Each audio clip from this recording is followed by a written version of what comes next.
क्या सीएम योगी आदित्यनाथ के साथ चलते हैं 84 सिद्ध योगी? क्या है सीएम योगी की शक्ति का राज? कैसे माफियाओं का सफाया करने के बाद भी योगी आदित्यनाथ है निडर? कहीं सबके पीछे नाथ संप्रदाय तो नहीं? क्या सच में योगी की कुंडली में नहीं था मुख्यमंत्री बनने का योग? क्या देश में आने वाले पीएम होंगे योगी आदित्यनाथ? कैसे शुरू हुआ उनका राजनीतिक सफर? क्या है 84 नाथ और 9 सिद्ध योगियों के आदित्यनाथ से कनेक्शन?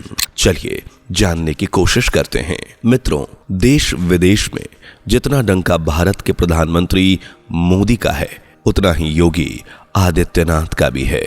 वो आबादी और क्षेत्रफल के लिहाज से भारत के सबसे बड़े राज्य उत्तर प्रदेश के मुखिया होने के साथ साथ सबसे काबिल राजनेता भी हैं, जिनके नाम से ही दुश्मन, आतंकी, माफिया, गुंडे थर थर कांपते हैं। सीएम योगी आदित्यनाथ जितनी दृढ़ता से फैसले लेने का साहस करते हैं, उतना साहस किसी में नहीं। एक वक्त था जब उत्तर प्रदेश में माफियाओं और कट्टरपंथियों का बोलबाला हुआ करता था, लेकिन आज योगी आदित्यनाथ के सामने सभी के हौसले पस्त हो जाते हैं। 1998 के बाद से ही भारत की राजनीति में अपनी सहभागिता दे रहे योगी आदित्यनाथ का मुकाबला कोई नहीं कर सकता। अपने दृढ़ संकल्पता, निडरता के चलते वे दूसरी बार उत्तर प्रदेश के मुख्यमंत्री बने हैं और भविष्य में प्रधानमंत्री भी बन सकते हैं। ऐसे में हर बार लोगों के मन में एक ही सवाल आता है कि सीएम योगी की इतनी काबिलियत के साथ ये सब कैसे कर लेते हैं? इनकी क्षमता के बारे में अक्सर सवाल उठाते हैं लोग कि उनकी शक्ति का राज क्या है? निर्दयता से फैसले लेने के पीछे का कारण क्या है? तो चलिए बताते हैं, लेकिन आगे बढ़े उससे पहले वीडियो को लाइक शेयर करके चैनल को सब्सक्राइब कर लीजिएगा। मित्रों, 5 जून 1972 को देवों की नगरी उत्तराखंड में पौड़ी गढ़वाल जिले में योगी आदित्यनाथ का जन्म हुआ। पिता आनंद सिंह बिष्ट और मां सावित्री देवी ने योगी आदित्यनाथ को अजय सिंह बिष्ट नाम दिया था। श्रीनगर की हेमवंती नंदन यूनिवर्सिटी से मैथमेटिक्स में बीएससी कर चुके योगी आदित्यनाथ शुरू से ही सात्विक जीवन, धर्मशास्त्र और धार्मिक रीति रिवाजों में खास रुचि रखते थे। इसलिए जब राम मंदिर आंदोलन की भनक इनके कानों तक पहुंची तो योगी आदित्यनाथ जी ने एमएससी की पढ़ाई छोड़ी, श्री राम मंदिर आंदोलन में भाग ले लिया और महज 22 साल की उम्र में घर बार त्याग कर उन्होंने गोरखनाथ पीठ को अपना ठिकाना बनाया, जिसे नाथ परंपरा का सबसे प्रमुख मठ माना जाता है। आज योगी आदित्यनाथ इसी पीठ के पीठाधीश्वर हैं। गोरखनाथ पीठ में योगी आदित्यनाथ के गुरु मार्गदर्शक रहे श्री अवैधनाथ, जिन्होंने धर्म के बारे में मार्ग पर चलते हुए राजनीति में भी कदम जमाए और 1961, 1962 और 1967, 74 और 1977 में वो मनीराम विधानसभा सीट से विधायक चुने गए। अवैधनाथ के इस उपलब्धि का कारण रहे दिग्विजय सिंह, जो 1920 में गोरखनाथ पीठ के पीठाधीश्वर थे और असहयोग आंदोलन का हिस्सा भी रहे थे। लेकिन जब अब कांग्रेस ने कम्युनल अवार्ड को स्वीकार कर लिया, तब सनातन को मजबूत करने का ख्याल उन्हें आया। इसलिए उन्होंने राजनीति में भी जाने का मन बनाया और 1937 में हिंदू महासभा से जुड़ गए। साथ ही 1967 में वो हिंदू महासभा के टिकट पर गोरखपुर से सांसद चुने गए। अपने बाद वो अवैधनाथ को राजनीति में ले आए और अवैधनाथ ने जिम्मेदारी योगी आदित्यनाथ को सौंपी, जो महज 26 साल की उम्र में साल 1998 में पहली बार गोरखपुर के लोकसभा चुनाव जीतकर संसद चुने गए।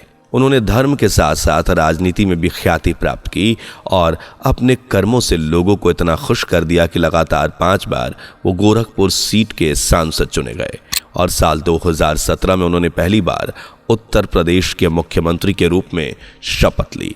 इतना ही नहीं, योगी आदित्यनाथ के नेतृत्व में ही 2022 के विधानसभा चुनाव में भाजपा को पूर्ण बहुमत के साथ जीत मिली और इस बार भी योगी आदित्यनाथ के नाम का ही डंका बज रहा है। बीजेपी में योगी आदित्यनाथ सबसे बड़ी और साफ छवि रखते हैं, जिन्हें बच्चे से लेकर बड़े, बूढ़े से लेकर जवान हर कोई पसंद करता है और उत्तर प्रदेश के लिए सही लीडर मानता है, क्योंकि वे बिना किसी भय के भ्रष्टाचार, अत्याचार, अपराध और माफियाओं का सफाया कर रहे हैं। निडरता से जनता की सेवा करने, अपराधियों पर बरसने और कड़े फैसले लेने की उनकी शक्ति, सीधा राज उसका है नाथ परंपरा। जी हाँ, नाथ परंपरा जिसकी शक्तियों का संचार गुरु शिष्य परंपरा के जरिए योगी आदित्यनाथ में हो रहा है। नाथ परंपरा को सिद्ध की परंपरा कहा जाता है, जिसका उदय प्राचीन सिद्ध परंपरा से ही माना जाता है। सिद्धों की इस परंपरा से तो यूं कई साधु संत और सिद्ध पुरुष हुए हैं, लेकिन इनमें से 84 सिद्ध प्रमुख हैं, जिनके पास अनेकों शक्तियां हैं, सिद्धियां हैं। सिद्धों से निकली इस नाथ परंपरा के संतों को कठोर साधना, हठ योग और ब्रह्मचर्य का सख्ती से पालन करना होता है, तब कहीं जाकर वो एक सिद्ध पुरुष बन पाते हैं। सिद्ध परंपरा का पालन करने के बाद एक आम व्यक्ति नाथ बनता है। सिद्धों की तरह सिद्ध परंपरा के कई नाथ भी हुए हैं, लेकिन सभी नाथों में 9 नाथ प्रमुख हैं, जिनमें मत्स्येंद्रनाथ, गोरखनाथ, गहिनीनाथ, जलांधरनाथ, कफीनाथ, अर्तरीयनाथ, रेवणनाथ, नागनाथ और चरपटीनाथ प्रमुख हैं। इसमें मत्स्येंद्रनाथ पहले हैं, जबकि उनके शिष्य हुए गोरखनाथ, जिन्होंने मत्स्येंद्रनाथ के बाद नाथ परंपरा को न सिर्फ आगे बढ़ाया बल्कि विश्व विख्यात भी किया। गोरखनाथ को नाथ परंपराओं की बिखरी हुई परंपराओं को एकत्रित करने और उसे एक जगह संगठित करने का एक रूप प्रदान करने का श्रेय भी दिया जाता है। नाथ हठ योग की साधना पथिंदी पर आधारित एक पंथ है और इसके आराध्य हैं भगवान शिव, जिनकी उपासना नाथ संप्रदाय से जुड़ा प्रत्येक व्यक्ति करता है। नाथ परंपरा से जुड़ा प्रत्येक साधक भगवान शिव को अलख नाम से पुकारता है और सात्विक भाव से शिव की भक्ति करता है। नाथ परंपरा से जुड़े सभी सिद्ध अपनी उम्र में अंतिम पड़ाव में या तो जंगल में जाकर सन्यासी का जीवन जीते हैं या फिर गुफाओं में जाकर तपस्या करते हैं। इन सिद्ध पुरुषों में से एक योगी आदित्यनाथ, जो नाथ परंपरा से जुड़े हुए हैं।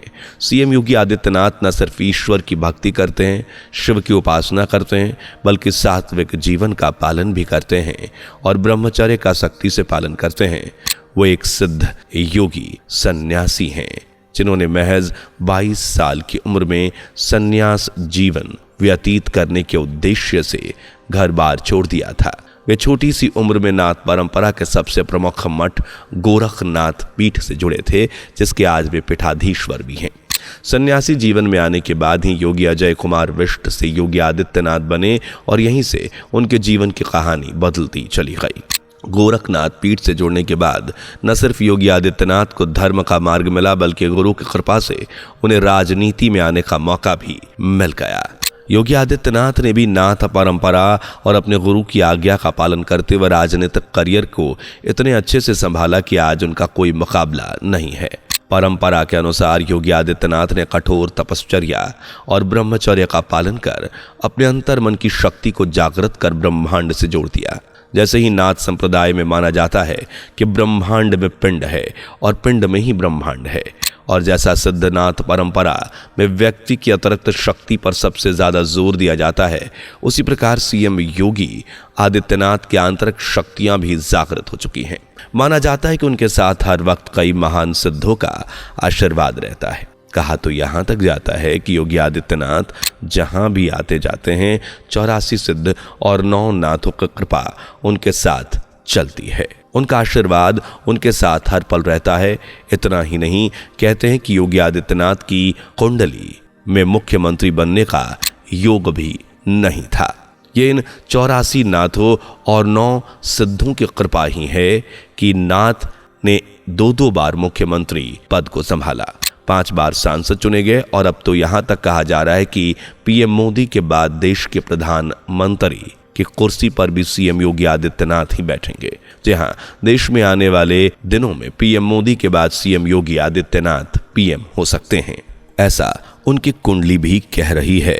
और सालों पहले संत अच्युतानंद दास महाराज की भविष्यवाणी भी ये संकेत दे चुकी है। दरअसल ओडिशा में जन्मे संत अच्युतानंद महाराज ने अपनी भविष्यवाणी में लिखा था कि 2024 के बाद कभी भी तीसरे विश्व युद्ध की चिंगारी भड़क सकती है। इस युद्ध की चपेट में भारत का आना लाजमी होगा और इस वक्त जो भारत का राजा होगा वो एक सिद्ध योगी और एक ऐसा व्यक्ति होगा जो सन्यासी होगा। जी हाँ, आपको बता दें कि ऐसा एक योगी जी ही दिख रहे हैं। आपको बता दें कि वो प्रधानमंत्री बनने वाले हैं। इसलिए ज्यादातर अनुभवियों का कहना है कि पीएम मोदी के बाद सीएम योगी ही देश के प्रधानमंत्री होंगे। हालांकि इस पर आपकी राय क्या है? आपको क्या लगता है, क्या सीएम योगी आदित्यनाथ आने वाले पीएम हैं? कमेंट करके अपनी राय हमें जरूर बताइए। वीडियो पसंद आई हो तो लाइक शेयर करके चैनल को सब्सक्राइब कर लीजिए और बेल आइकन प्रेस ना किया हो तो फौरन कर लें। दोस्तों, आपकी स्क्रीन पर 2 और वीडियोस दिख रही हैं, जिसे देखने के लिए स्क्रीन पर क्लिक करें। दोनों देखिएगा, बहुत अच्छी वीडियो बनी है।